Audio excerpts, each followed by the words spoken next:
Hello everyone, welcome to শেয়ারন। যারা বিভিন্ন ডিস্ট্রিক্টের সিএইচও ফর্ম ফিল আপ করতে চাইছো, কীভাবে ফর্ম ফিল আপ করবে সেই নিয়ে আমরা আজকের ভিডিওতে আলোচনা করব। পুরো step by step full process রয়েছে, কোনো স্কিপ না করে ভিডিওটি দেখতে পারো। আশা করি নিজেরা ফর্ম ফিল আপ করতে পারবে। তো এখানে ফর্ম ফিল আপ করার জন্য আমরা প্রথমে ক্রোম ব্রাউজার যে কোনো ওয়েবসাইটে চলে আসবো। এখানে এসে সার্চ করে নেব ডব্লিউবি হেলথ।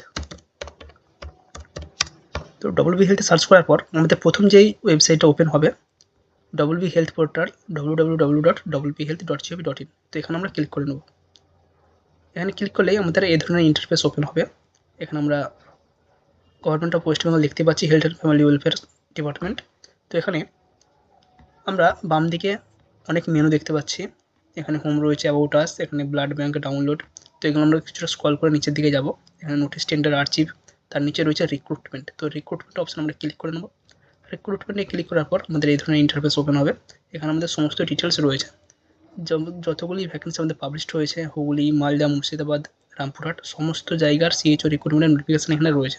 এবং উপরে আমরা দেখতে পাচ্ছি একটি জিনিস, ডান দিক থেকে বাম দিকে চলে যাচ্ছে, recruitment for various post under NHM। এই যে লেখাটা সরে যাচ্ছে, এই লেখাটার উপর আমরা ক্লিক করে নেব। এই লেখার উপর ক্লিক করলে আমাদের এই মেন পেজে চলে আসবে, যেখান থেকে আমরা সমস্ত ডিস্ট্রিক্টের অ্যাপ্লিকেশান করতে পারবো। প্রত্যেকটা ডিস্ট্রিক্টে অ্যাপ্লিকেশান করার জন্য আলাদা আলাদাভাবে পেমেন্ট করতে হবে এবং আলাদা আলাদাভাবে ফর্ম ফিল আপ করতে হবে। একটা ডিস্ট্রিক্টে যে সমস্ত ফর্মগুলো বেরাচ্ছে, staff nurse, CHA, community health assistant বা সিএইচও, প্রত্যেকটা ডিস্ট্রিক্টের যদি প্রত্যেকটা পোস্টের জন্য আমরা অ্যাপ্লাই করতে পারি, তাহলে প্রত্যেকটা ডিস্ট্রিক্টে যতগুলি পোস্ট রয়েছে প্রত্যেকটা পোস্টেই আলাদা করে পেমেন্ট করতে হবে এবং আলাদা আলাদা ফর্ম ফিল আপ করতে হবে। তাদের অ্যাপ্লিকেশান আইডিও আলাদা হবে। তাই একটা ডিস্ট্রিক্টে আমি একটা আইডি দিয়ে অ্যাপ্লিকেশান করেছি মানে বাকিগুলো অ্যাপ্লিকেশান করতে পারবো, সেটা কিন্তু নয়। কারণ এখানে আমরা যখনই ফর্ম ফিল আপ করতে চাইবো, এখানে আমাদের সরাসরি সেই পোস্টের এগেনস্টে রেজিস্ট্রেশন অপশান দেখাবে। তো আমরা একটি কোনো ডিস্ট্রিক্টের অ্যাপ্লিকেশান করবো সিএইচও এই পোস্টের জন্য। এর জন্য আমরা এখানে একটি পেয়েছি মুর্শিদাবাদ ডিস্ট্রিক্টের CHO, community health officer CHO. এখানে রয়েছে মুর্শিদাবাদ সিএইচও রিক্রুটমেন্ট। তো এখানে আমরা অ্যাপ্লিকেশান করে সরাসরি অ্যাপ্লিকেশান করতে পারবো। বাট এখানে দেখো কোথাও নার্সিং বা বিএমএস এই কথাটা উল্লেখ নেই।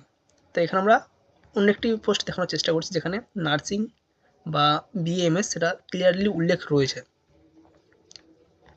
পশ্চিম Medinipur community health officer GNM post basic BSc পশ্চিম মেদিনীপুর। আমরা এই পোস্টের জন্য অ্যাপ্লিকেশান করব, কারণ এখানে বিএমএস এর আলাদা পোস্ট এবং তার জন্য অ্যাপ্লিকেশানের আইডি বা লিঙ্ক আলাদা রয়েছে। তো আমরা এই অ্যাপ্লিকেশান করার জন্য সরাসরি ডান দিকে চলে আসবো। এখানে বলা হয়েছে দেখো কন্টিনিউ ফর রেজিস্ট্রেশন। এখানে কন্টিনিউ ফর রেজিস্ট্রেশন আমাদেরকে ক্লিক করতে হবে, তাহলে আমরা এখানে রেজিস্ট্রেশনটা করে নিতে পারবো এবং রেজিস্ট্রেশন হয়ে গেলে তারপর পেমেন্ট করে ফর্ম ফিল আপ করতে পারবো। সরাসরি আমরা ক্লিক ফর রেজিস্ট্রেশনে ক্লিক করে নেব।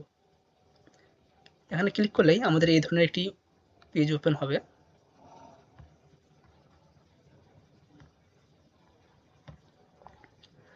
দেখো এখানে যে ডিটেলসগুলো দিতে বলা হয়েছে, নেম অফ দ্য পোস্ট আর ক্যাটাগরি, কোন পোস্টের জন্য অ্যাপ্লিকেশন করতে চাইছি, কমিউনিটি হেলথ অফিসার সরাসরি এখানে উল্লেখ রয়েছে। নেম অফ দ্য টাইটেল, যে অ্যাপ্লিকেশন করছে তার টাইটেল কী রয়েছে, মিস, মিস্টার, মিস্ট্রেস যা রয়েছে। তোমরা এখানে ক্লিক করে নেব।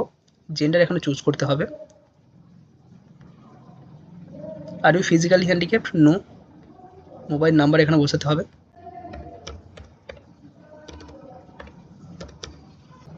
নেক্সট এখানে রয়েছে ইমেল আইডি, এখানে একটি আমরা ইমেল আইডি বসিয়ে দেবো।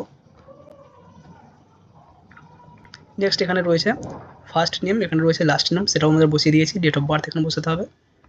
নেক্সট রয়েছে সিলেক্ট ক্যাটাগরি, যে ক্যাটাগরির ক্যান্ডিডেট সেটা বসাবে। যারা এসসি এসটি ওবিসি দিয়েছো তাদের এখানে কাস্টের নাম্বারও পরবর্তী সময় বসাতে হবে। তো জেনারেল এখানে বসিয়ে দিলাম।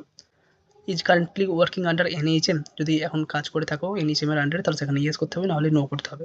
তো আমরা এখানে নো করে দিলাম। যদি কেউ ইয়েস করো সেক্ষেত্রে তাকে NOC প্রোভাইড করতে হতে পারে। তো এই রেজিস্ট্রেশন করার পর আমাদেরকে সেভ অপশানে ক্লিক করে নিতে হবে। সেভ অপশান হয়ে গেল, আমাদের সেভ হয়ে গেল। এখানে যে নেক্সট স্টেপে যাওয়ার জন্য একটি অ্যাপ্লিকেশান দেওয়া রয়েছে, এই অ্যাপ্লিকেশান আইডিটা সবাই অবশ্যই স্ক্রিনশট হোক, ছবি তুলে হোক, লিখে হোক রাখো, কারণ এটা অনেকে হারিয়ে যাচ্ছে, এটা অনেকে বের করতে অসুবিধা হচ্ছে সার্ভার প্রবলেমের জন্য। তো এখানে এই ওয়েবসাইটে পেমেন্ট করার জন্য এখানে আমরা click here for next step এখানে ক্লিক করে নেব। এখানে ক্লিক করার পর এখানে যে আমাদের অ্যাপ্লিকেশান আইডিটা ছিল সেই অ্যাপ্লিকেশান আইডিটা বসাতে হবে। নেক্সট এখানে এন্টার ডেট অফ বার্থ এটাও এখানে বসাতে হবে। ডেট অফ বার্থ বসানোর পর আমরা সাবমিট অপশানে ক্লিক করবো। নিচে ফরগট অ্যাপ্লিকেশন আইডি রয়েছে, ভেরিফাই পেমেন্ট করেছে, এই দুটোতে আমরা কোনোটাই ক্লিক করবো না, জাস্ট এখানে অ্যাপ্লিকেশন আইডি দেবো, এখানে ডেট অফ বার্থ দেবো, তারপর সাবমিট অপশানে ক্লিক করবো। এরপর তোমার কাছে একটি পেমেন্ট মোডের অপশান রয়েছে অনলাইন, জাস্ট অনলাইনে যেহেতু পেমেন্ট হবে তাই তোমাকে অনলাইন চুজ করতে হবে, কোনো অফলাইন অপশান থাকবে না। এখানে ক্লিক করার পর তোমার কাছে এই ধরনের পেজ আসবে যেখানে 4টে অপশান রয়েছে, ক্রেডিট কার্ড, ডেবিট কার্ড, আদার ডেবিট কার্ড বা ইন্টারনেট ব্যাঙ্কিং। যার যেটা রয়েছে সে সেটা করবে। কারো যদি ডেবিট কার্ড বা এটিএম কার্ড থাকে সেক্ষেত্রে সে ডেবিট কার্ড চুজ করবে, কারো ক্রেডিট কার্ড থাকলে সে ক্রেডিট কার্ড চুজ করবে। তারপর তোমার ক্রেডিট কার্ডের বা ডেবিট কার্ডের যে 16টা নাম্বার রয়েছে সে 16 ডিজিট নাম্বার এখানে বসাবে। তার নিচে এক্সপাইরেশন ডেট রয়েছে, মান্থ এবং ইয়ার, সেটা তোমাকে চুজ করে বসিয়ে নিতে হবে। আর একটি রয়েছে দেখো সিভিভি নাম্বার বা সিভিসি নাম্বার, এই সিভিসি নাম্বারটা তোমাকে বসাতে হবে এবং তার নিচে কার্ড হোল্ডার নেম, যার নামে কার্ড রয়েছে তার নাম্বারটা এখানে, তার নাম বসিয়ে এখানে প্রসিড উইথ পেমেন্ট, এখানে তুমি যে ক্যাটাগরির জন্য অ্যাপ্লাই করেছো সেই ক্যাটাগরি এখানে অটোমেটিক্যালি অ্যামাউন্ট সিলেক্টেড হয়ে যাবে, কারো 50, কারো 100। তারপরে এখানে তোমার কাছে একটা ওটিপি নাম্বার যাবে, যেই ওটিপি নাম্বারটা তোমাকে এখানে বসাতে হবে এবং তারপর যে সাবমিট অপশানে রয়েছে দেখো রেড সাবমিট অপশানে তোমাকে ক্লিক করতে হবে। তাহলে তোমার পেমেন্ট হয়ে যাবে, আর কোনো অপশান বা কোনো সমস্যা নেই। এখানে রয়েছে দেখো পেমেন্ট রিসিভড, তারপর তোমার যে পেজ সেই পেজ ওপেন হয়ে যাবে। এখানে তোমার পেমেন্ট আইডি, রেজিস্ট্রেশন আইডি এবং তুমি কোন পোস্টে অ্যাপ্লিকেশান করেছো, তোমার নাম, ডেট অফ বার্থ সবই চলে আসবে। এরপর জাস্ট গো টু অ্যাপ্লিকেশান এখানে ক্লিক করে নেবে। অপশানে ক্লিক করার পর আমার কিন্তু পেজ ওপেন হয়ে গেছে। কারো কারো ডাইরেক্টলি পেজ ওপেন হচ্ছে, আবার কারো কারো পেজ ডাইরেক্টলি ওপেন হবে না। সেক্ষেত্রে তোমার পপ অ্যাপ সিন একটা দেখাবে, সেক্ষেত্রে তোমাকে সেটা ক্লিক করতে হবে, তাহলে কিন্তু তোমরা এই পেজে আসতে পারবে, নইলে বারবার ওই একই জিনিস দেখাবে। কারো যদি ওইখানে প্রবলেম হয় অবশ্যই কমেন্ট করবে বা হোয়াটসঅ্যাপ করতে পারো। ওই জায়গাটা কিন্তু কিছুই না, জাস্ট ওখানে পপ আপটা অফ করে দিলেই তোমার এই পেজে চলে আসবে। এখানে যে সমস্ত ইনফরমেশানগুলি প্রোভাইড করতে বলেছে সেগুলো অবশ্যই দেবে। গার্জেনের সঙ্গে তোমার কি সম্পর্ক, গার্জেনের নেম, তোমার ম্যারিটাল স্ট্যাটাস, তোমার ন্যাশনালিটি, তোমার রিলিজিয়ান, এছাড়াও তোমার অ্যাড্রেস, তোমার সাথে কোথায় কমিউনিকেট করবে সেটা তোমার পার্মানেন্ট অ্যাড্রেস হতে পারে বা তোমার তুমি এখন যেখানে রয়েছো সেই অ্যাড্রেস হতে পারে, দুটো রকম দেওয়া রয়েছে। যেখানে তোমার কমিউনিকেশন করা হবে সেই অ্যাড্রেস একটা দেওয়া হবে এবং একটা পার্মানেন্ট অ্যাড্রেস দেওয়া হবে। যদি দুজনের একই হয়ে থাকে বা দুটো যদি তোমার একই হয়ে থাকে সেক্ষেত্রে তুমি সেম চুজ করবে। এরপর দেখো রয়েছে আধার কার্ডের ডিটেলস। আধার কার্ডের ডিটেলসের মধ্যে তোমাকে জাস্ট আধার কার্ডের নাম্বার দিতে বলা হয়েছে। তারপর রয়েছে ল্যাঙ্গুয়েজ নোন, তুমি কটা ল্যাঙ্গুয়েজ জানো, ইংলিশ, বেঙ্গলি, হিন্দি, আদার্স কী কী জানো সেটা তোমাকে এখানে টিকচিহ্ন দিতে বলা হয়েছে। কেউ যদি 3টেই জানো সে 3টেই টিকচিহ্ন দেবে। তারপর রয়েছে একদম নিচের দিকে রয়েছে দেখো একটা ফাঁকা জায়গা রয়েছে যেখানে বক্সে আমি বেঙ্গলি লিখেছি, এখানে তোমার লোকাল ল্যাঙ্গুয়েজ কী সেটা তোমাকে চুজ করতে হবে। যার বেঙ্গলি সে বেঙ্গলি, কারো যদি নেপালি হয়ে থাকে সে নেপালি। তার নিচে রয়েছে নেম অফ দ্য কাউন্সিল, কোন কাউন্সিল থেকে তুমি নার্সিং পাস আউট করেছো তার নাম। তার বাম দিকে রয়েছে দেখো রেজিস্ট্রেশন ডেট, কোন দিন তুমি রেজিস্ট্রেশন পেয়েছো বা কোন তারিখে তোমার রেজিস্ট্রেশন ইস্যু করা হয়েছে, ইস্যুইং ডেট যেটা রয়েছে সেটা দেবে এবং প্রফেশনাল রেজিস্ট্রেশন নাম্বার বা রেজিস্ট্রেশন সার্টিফিকেট বা reciprocal registration number from WBNC এটা দেবে। এরপর দেখো একদম নিচের দিকে রয়েছে একটি টেবিল রয়েছে যেখানে তোমার সেকেন্ডারি এডুকেশনের নাম্বার, হায়ার সেকেন্ডারি এডুকেশনের নাম্বার, জিএনএমের নাম্বার দিতে বলা হয়েছে। যাদের বিএসসি তাদের বিএসসির নাম্বার, সেকেন্ডারি নাম্বার দেবে, কোন ইয়ারে পাস আউট করেছো, কত মার্কসের মধ্যে কত মার্কস পেয়েছো এবং কোন কোন সাবজেক্টে তোমার স্পেশালিস্ট ছিল বা কোন কোন সাবজেক্ট তুমি পড়েছো। এইচএসের ক্ষেত্রেও একই, টোটাল কত মার্কসের পরীক্ষা দিয়েছো, কত মার্কস পেয়েছো। এখানে দেবে যখন ফিল আপ করবে একটা জিরো আগে থেকে যাচ্ছে, এই জিরোটা সরিয়ে দেওয়ার চেষ্টা করবে, অটোমেটিক্যালি পার্সেন্টেজ ক্যালকুলেট হয়ে যাবে। ইয়ার অফ পাসিং, কোন ইয়ারে পাস আউট করেছো এবং কী কী সাবজেক্টে কোন কোন সাবজেক্ট নিয়ে তুমি পড়েছো। এরপর যেটা নিয়ে মেন প্রবলেম হচ্ছে জিএনএম, জিএনএমে তোমার কত মার্কস বসাবে সেটা নিয়ে তোমাদের অনেকেরই প্রবলেম হচ্ছে। সেক্ষেত্রে বলবো তোমরা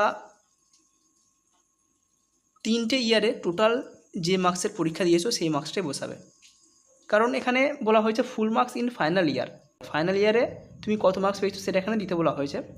সেই হিসাবে দাঁড়ালে কিন্তু থার্ড ইয়ারের মার্কস দিলেও হবে, কারণ ফাইনাল ইয়ার বলতে থার্ড ইয়ারকেও বোঝানো হয়।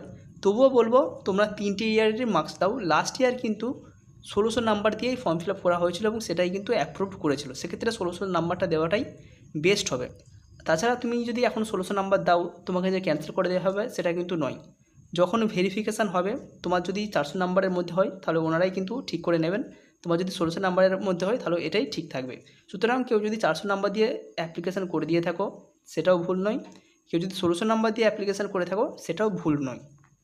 এরপর নিচের দিকে রয়েছে দেখো proficiency in basic computer knowledge. তোমার কি বেসিক কম্পিউটার নলেজের সার্টিফিকেট আছে? সার্টিফিকেট ইন কম্পিউটার বা ডিপ্লোমা ইন কম্পিউটার এই সমস্ত যদি তোমার কোনো সার্টিফিকেট থেকে থাকে তাহলে অবশ্যই ইয়েস লিখবে। এরপর রয়েছে দেখো upload your photo should be 20 থেকে 30 কেবির মধ্যে তোমার ফটোটা আপলোড করতে হবে, এবং আপলোড ইওর সিগনেচার সেটাও কিন্তু 20 থেকে 30 কেবির মধ্যে হতে হবে।